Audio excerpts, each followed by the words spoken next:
Good morning. As Jim Doyle is fond of saying, we are all in different places on our faith journey, and wherever you are on your journey this morning, I hope that the music, prayers, rituals, fellowship, and spirit of this place bring you some peace and at least a part of what you're looking for.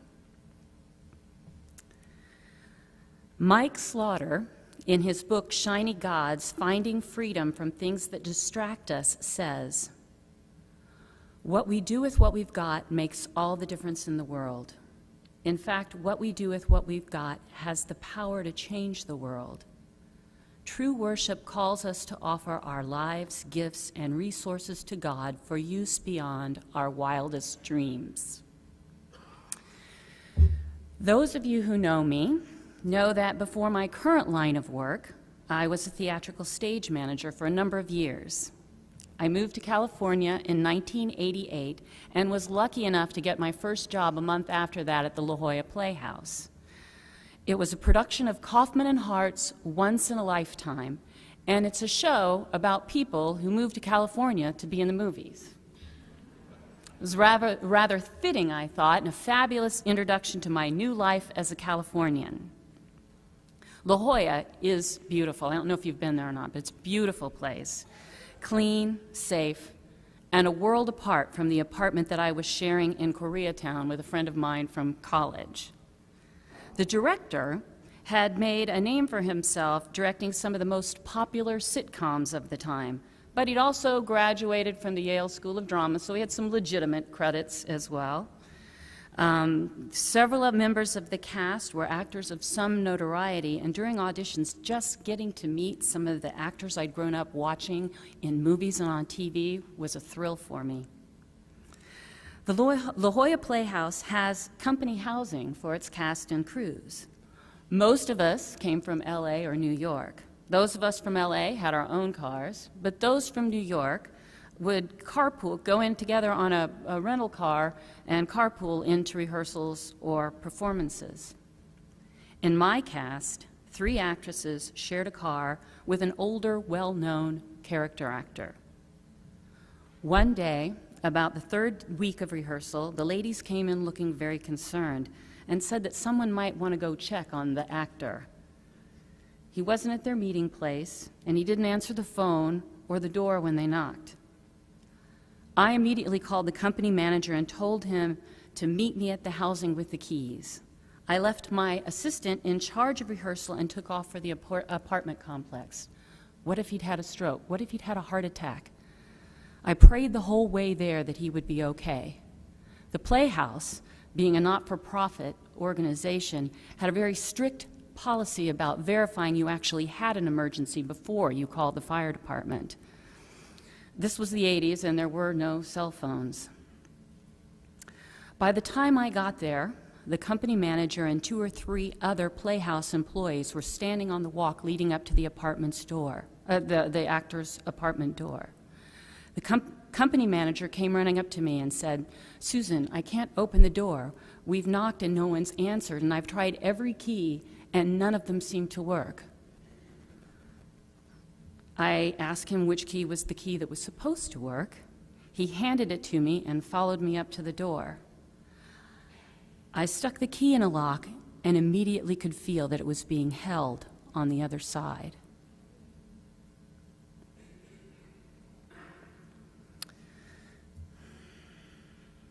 I felt the hair on the back of my neck stand up. I swallowed and very quietly said the actor's name. A voice, not 4 inches from my face, said, "Yes." I asked him if he was okay, and he said yes. I could see fear in the eyes of the company manager, and we stood there for a moment. Then I heard myself asking if we could come in. Now, if my mother had been there, she would have had a heart attack, but she wasn't, and he said yes. But you alone. I said to God, "All right, it's in your hands," and I walked in. The room was filled with old food wrappers and empty bottles. The furniture was turned over, and there was a sour, stale smell in the air. He was standing there in a t-shirt and boxer shorts with his hand over his mouth. "You see, I've lost my plate." And by that I assumed some kind of dental fixture of some sort. And I can't seem to find it. Again, I heard myself saying, if I were to give you an hour and then send a PA to come pick you up, do you suppose you would have had time to find it? And he said, half an hour. And I said, great, I'll do that, and turned around and left. By the time I got back to rehearsal, he'd called already, and the PA was on her way to get him. When rehearsal was over for the day, the actor came and stood in front of me as I was sitting at the table. I was a little spooked by him, but I tried to smile as I looked up at him.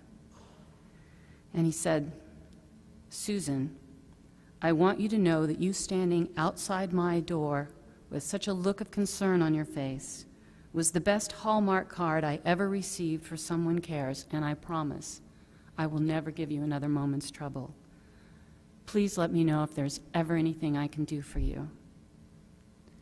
As he walked away, I heard the words that I'd stared at in the church railings every Sunday morning as a member of the youth choir singing in the 8:30 service. "I was hungry and you fed me. I was thirsty and you gave me drink. I was a stranger and you welcomed me." I got it. Stewardship wasn't just about the money. But today is Dedication Sunday, and it is about the money. On the subject of the purpose of wealth, Mike Slaughter says three things.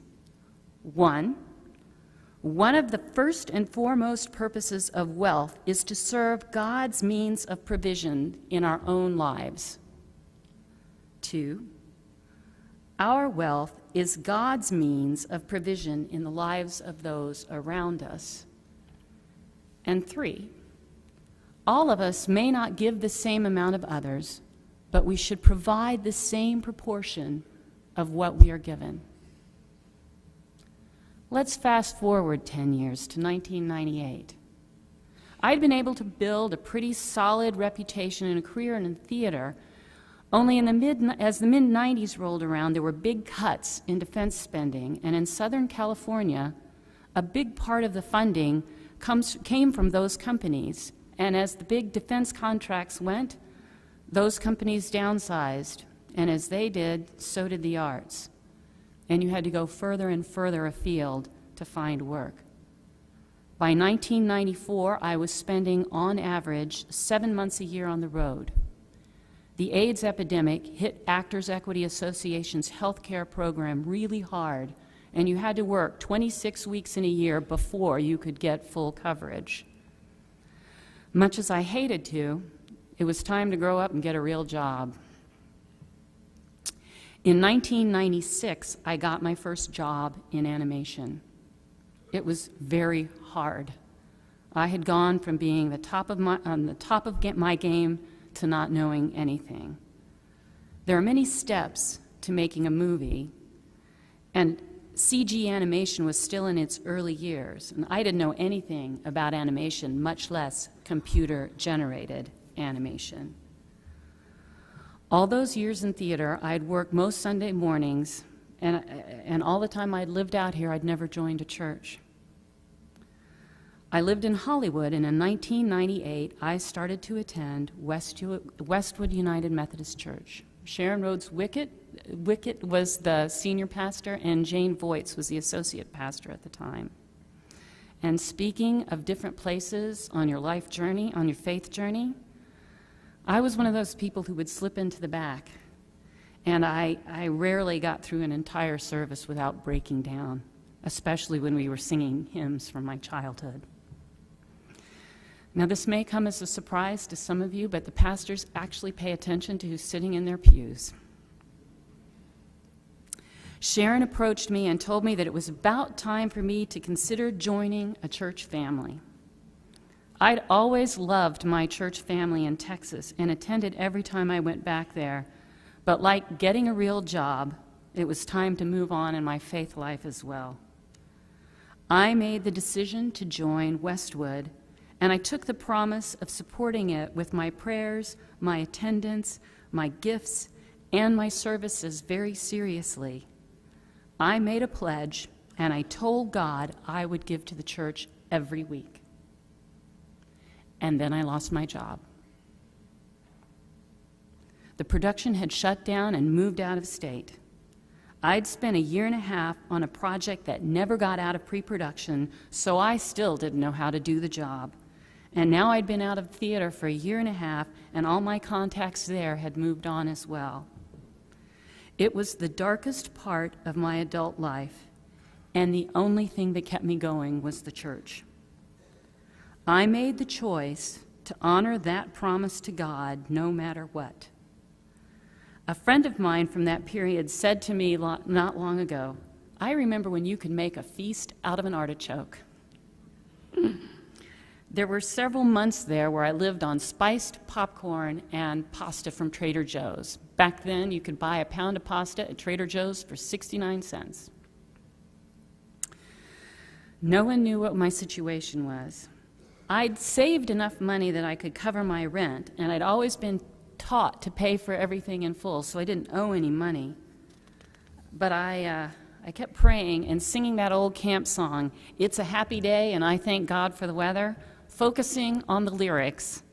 God did not promise sun without rain, peace without sorrow, life without pain.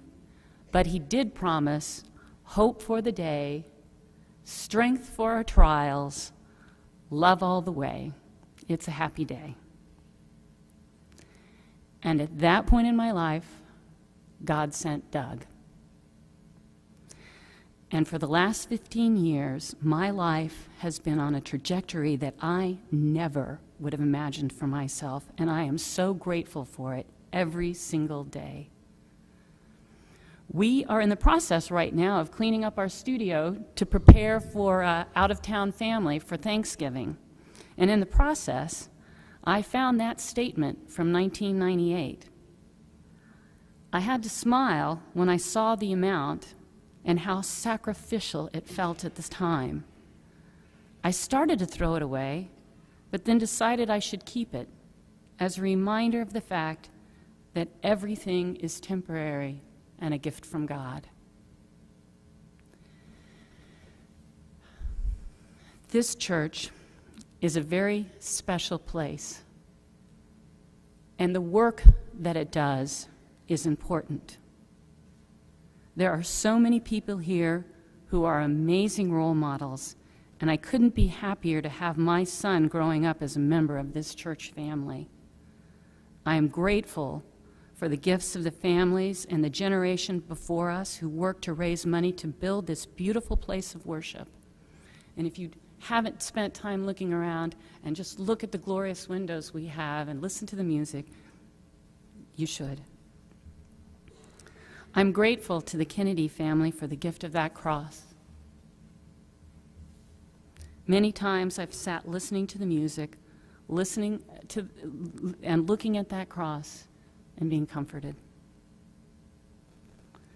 I'm grateful for the service of people like Sue Claire Day, Pam Marks, Ermengarde Fry, the Elrods, the Overtons, the Underwoods, Barbara Gorton, Shirley Lohr, and the list goes on of all of the people who work tirelessly for various programs in this church. I'm grateful for the time and fellowship spent at Camp Sky Meadows. I worry that we don't do a very good job of explaining of what all we get when we give to the church. In answer to the question, why do we exist as a church, Mike Slaughter tells us, we exist to be the hands and feet of Jesus in order to accomplish God's purpose on earth. He also says, as Christians, we need to remember that people will believe Jesus Christ has risen from the dead not because of our words or fancy talk.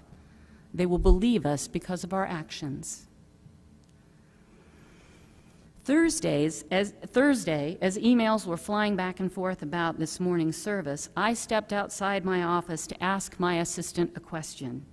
He was sitting there reading another of Kaufman and Hart's plays, which I had actually done much earlier in my career at the Dallas Theater Center.